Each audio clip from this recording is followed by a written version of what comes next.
So I was going through some of my mistakes against extreme gammon um, in these long money sessions I play, and most of them are a little bit obscure.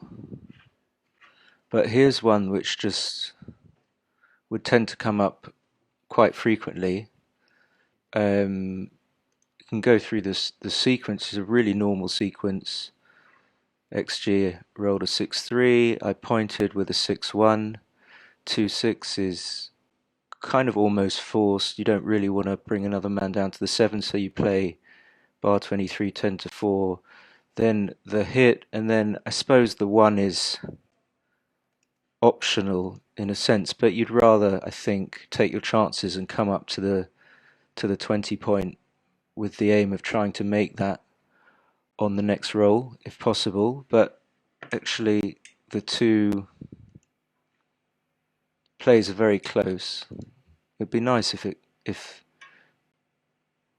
the original play came out right, because it's nice to reach a position which is played correctly by both sides.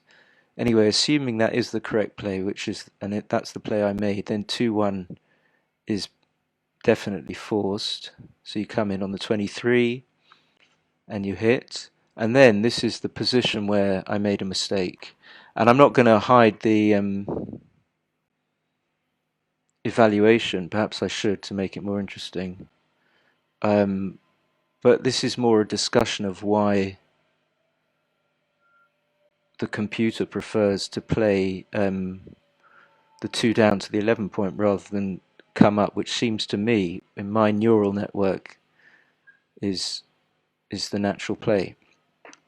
And well, firstly, to go through why I think I would choose to come up,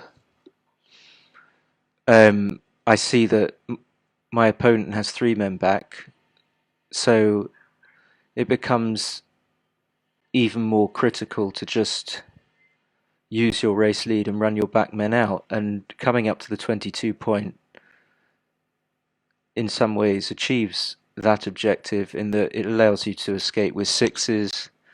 It allows some fours to become escaping numbers like 4-5, 4-3, double four, and it just seems to achieve the objective of wanting to bring the back men round as soon as possible and get into a racing situation. And of course, if that leads to a sort of a priming situation as well, then all the better. But that's the sort of game plan I'm leaning towards with this coming up with the 2. Um, what else can I say about coming up? I suppose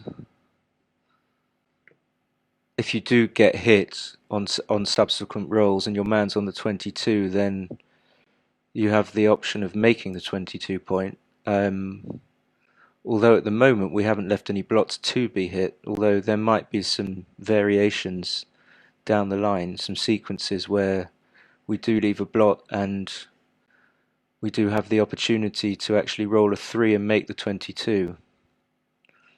But I think the only real reason I can see is the first one. Just to expand on that, let's say you come up and then you roll a 6-5. A 6-5 will play from the 22 point all the way round to the 11, so it will be an escaping number just as much as it would have been if you'd have stayed on the 24.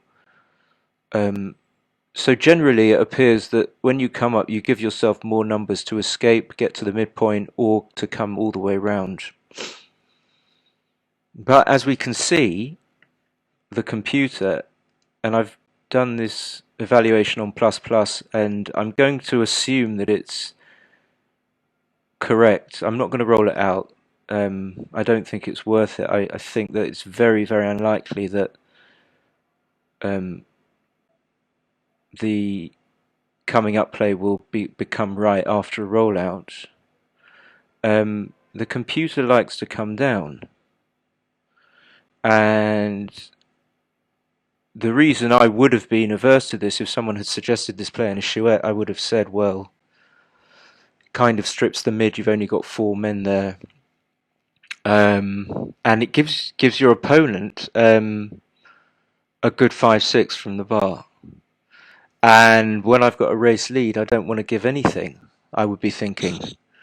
But I mean, let's try and work out why it might be right to do that. And it's very easy to take the result and work backwards and justify the result. But let's try and work out from that result that we have why that could be right. Well, of course, the obvious numbers that you can see, that if your opponent doesn't roll a 5-6 and he just comes in, I don't know, rolls a 4-2, makes the 21, then you have 6-1 will now be a very good number to make the 5 point. What else? Then if you have the man on the 21, on the 11, what I often overlook, and I think I've just realised, and I tend to overlook, is that 11 point, that man on the 11 point can become a builder for either the 10 point or the 9 point as well. So again, assuming your opponent doesn't roll a 5-6, you then roll a 3-1. I suppose, unless you make the 5, which is an option, and I can't really be bothered to visualize it, but if making the 5 is off the cards, then you're going to make the 10 points. If you roll a 4-2, you're going to make the 9 points. If you roll double 2, don't think it makes a difference on double 2. You're just going to make the 4, make the 11, and then come up.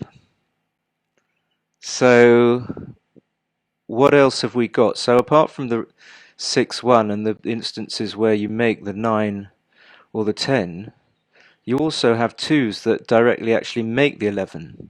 So maybe one of the ideas that I tend not to give enough weight to, and translates into an inclination to coming up to the 22 instead of slotting the 11, is that 2s are going to make the 11 points. So say you roll a 6-2,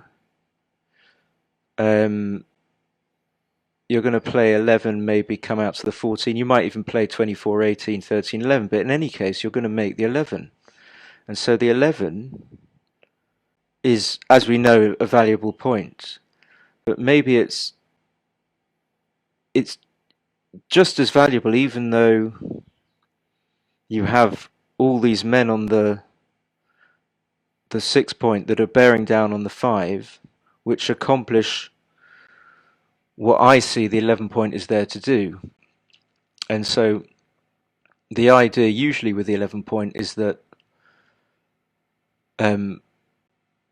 you sometimes use the men from the 11 to make the 5 points. So as I said, with the 6-1 you could make the 5 points.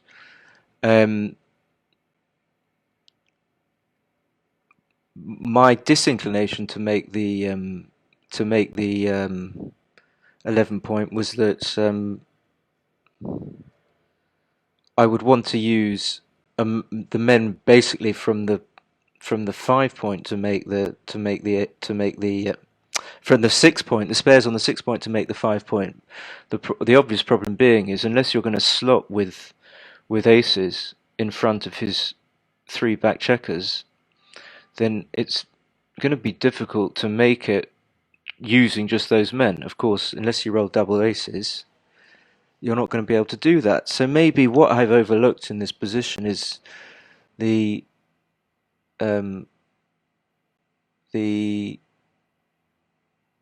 unlikely possibility of making the 5 point naturally with aces, meaning that it becomes even more critical to bring builders down to the 11, to the 10, or to the 9 to be able to make it with extra numbers. And to elucidate possibly an obvious question, which is why do we want to make the 5 point? Well, obviously it's going to be part of a very strong prime, and of course the more men our opponent has back, the more effective our prime becomes, because you could even speak in terms of exponents or exponentially. I mean, it becomes so much more important, or so much more, our prime becomes so much more effective when we have even more men behind it, because it becomes even more difficult for our opponent to be able to extricate all the men from behind the prime. Um, so to summarize, it seems that if we do roll like a number that allows us to, what we could see as a sort of a slotting of the outside points, which in this case is a 2, then we willingly use that number to slot that point.